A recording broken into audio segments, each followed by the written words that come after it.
10-Minute Jazz Lesson Podcast, episode 94.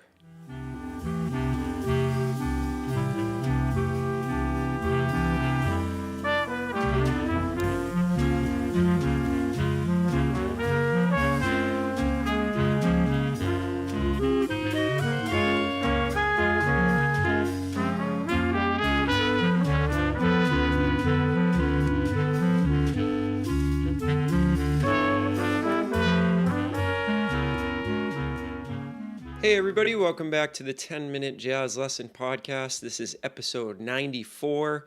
If you're brand new to the show, my name is Nick Manella. I'm the creator and host, and what we do is bring you every single Friday a short and concise jazz lesson, round about 10 minutes to get you off going on the weekend with something new to practice each and every week.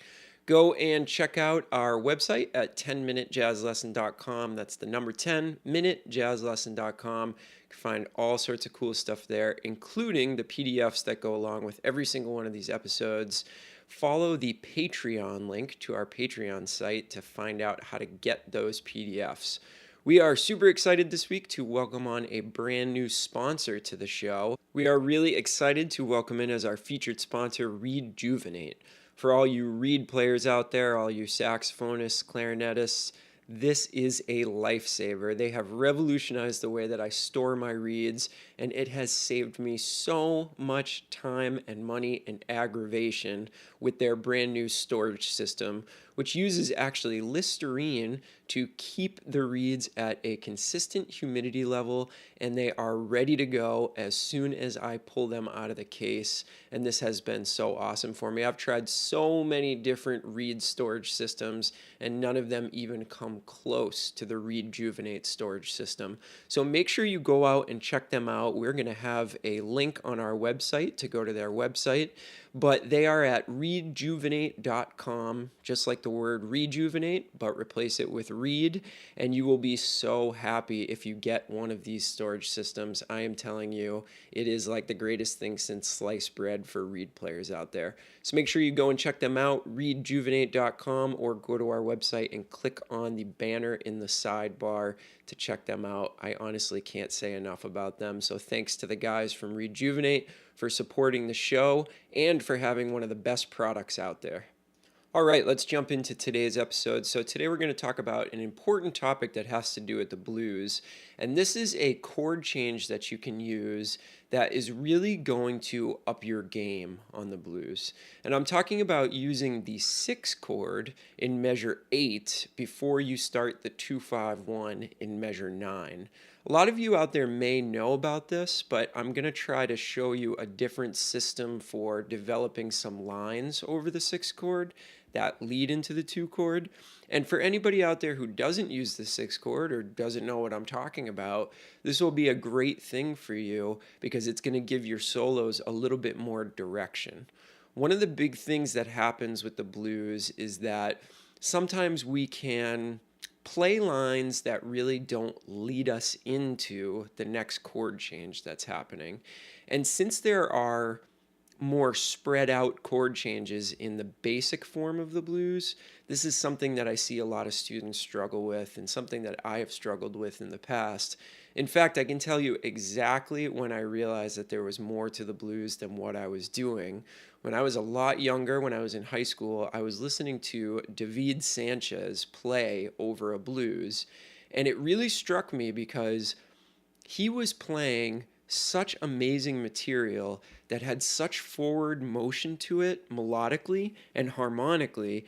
And I just sat there thinking to myself, well, you know what? When I'm playing over the blues, I'm playing over the exact same form as he is, and I don't sound half as good as he does. What is the story?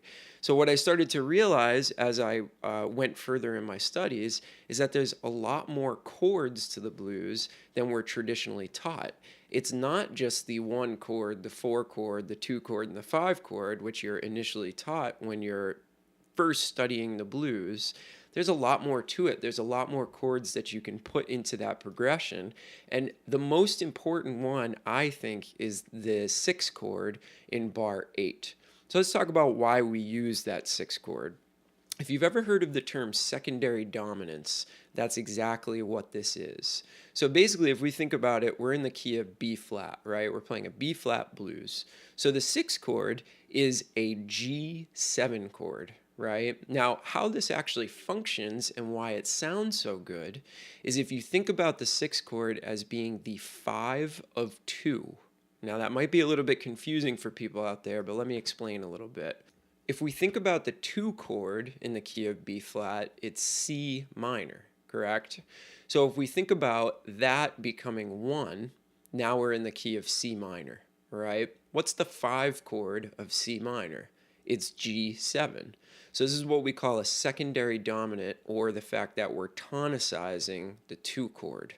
We're trying to accomplish creating the sound of the 2 chord as the root. Only for a moment though, because then we know we're going to go from the 2 chord to the 5 chord, and we're going to start working our way back towards the 1 chord. After all, that's what key we're in, so that's what we want to be the ultimate 1 chord. But basically what we're doing is this secondary dominant. That's what the G7 is. It's the 5 of 2. So it creates this really, really nice motion within the chord changes that gives you that forward propelling feeling that's going to lead you into the 2 chord. So it's just adding something a little bit more interesting to the progression to get us from point A to point B. So if you've never used this before, this is going to be really, really fantastic. It's going to kind of revolutionize your solos if you can hit that 6th chord in bar 8. So let me play a little example for you, and I'm going to really emphasize bar 8 to show you what that 6th chord sounds like. Here's the progression with the 6th chord in bar 8.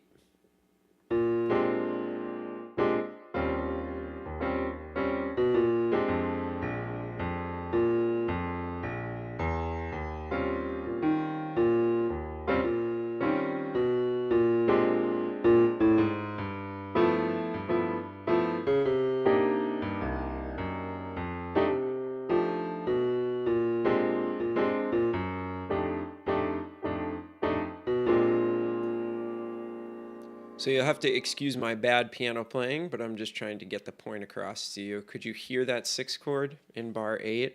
Now, a lot of people actually use a 2-5 to the 2, but I like to just use the pure 6th chord. I feel like it's easier, and I feel like the clarity of that really helps. So for now, just use the regular old dominant 6th chord. If you have a really compelling reason to actually use the 2-5, go ahead. But I like to start with simple things, and using just the 6th chord is a heck of a lot more simple. So let's talk about how we can start to incorporate this into our playing. What I've done for you on the example sheet is I've written 3 lines over the 6th chord that lead us into the 2 chord. And what I like to do is I like to work off of a system where I'm writing lines that go to the different chord tones on the 2 chord. So I have one line written for you that goes to the 3rd of the 2 chord. And that's a really, really great place to land. We all know that the 3rd is such an important note. So let me play this first line for you. This is going to happen in bar 8 of the blues, leading you into bar 9. And these are just example lines. This first one leads us to the 3rd on the 2 chord.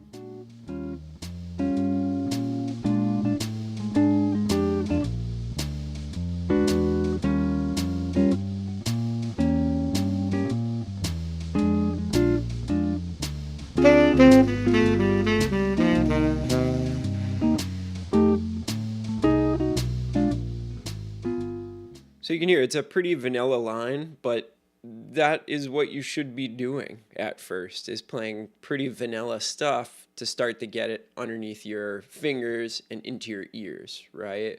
So that was bar 8, and you could play whatever 2-5-1 lick you would like after that. That starts on the 3rd of the 2 chord. So you would definitely want to continue. And what I would probably do is I would write 5 or 6 lines from the 6th chord that lead into the 3rd of the 2 chord. Now what we're going to do is explore a line that resolves on the 5th of the 2 chord, and then you can start a different 2-5-1 line, one that starts on the 5th. So here's that line. This is example number 2 on your PDF.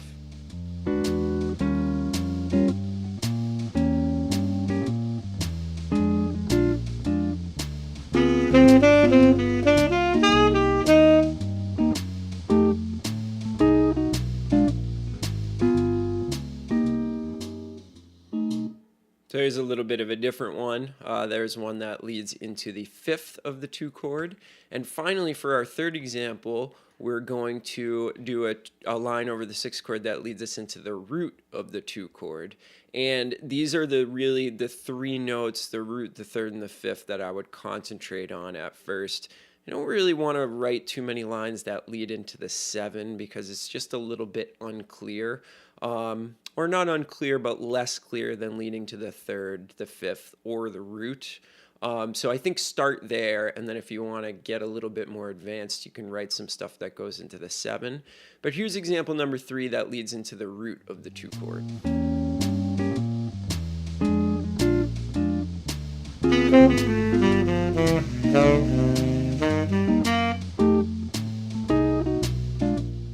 So those are the 3 flavors for the week, one leading into the 3rd, one leading into the 5th, one leading into the root. But all of this is going to give you a little bit more forward motion. If you have any questions, make sure you email me. This might be a little bit of a complicated subject. We also cover this in our 60 Days to Crushing the Blues course in our store if you're looking to get a little bit deeper into this. But yeah, definitely send me any questions if you have any. I know this is a bit complicated. It might be brand new for some of you. So I want to make sure that you really understand how this functions and how it really works. So don't hesitate to send me anything that you're wondering about on this. All right. So thanks again for Rejuvenate. Make sure you go and check those guys out. If you're looking for a way to end all of your reed frustrations, this is going to be the reed storage system for you. So easy and simple to use and very, very reasonably priced as well. You know, back in the day, I bought a bunch of those really, really expensive reed cases with the wooden outer and the glass, and none of them match up to this, and it's about half the price as all those. So make sure you go and check them out, rejuvenate.com. Those guys are awesome, and they will definitely take care of you and take care of your reeds. All right, this week I'm going to leave you with a few choruses of Playing Over the Blues and see if you can hear where that 6th chord comes in. I'm really going to try to emphasize that 6th chord stuff to kind of rehash some of the stuff that we've gone over in our episode today. All right, we'll see you next week. Have a great weekend, everybody. Talk to you soon.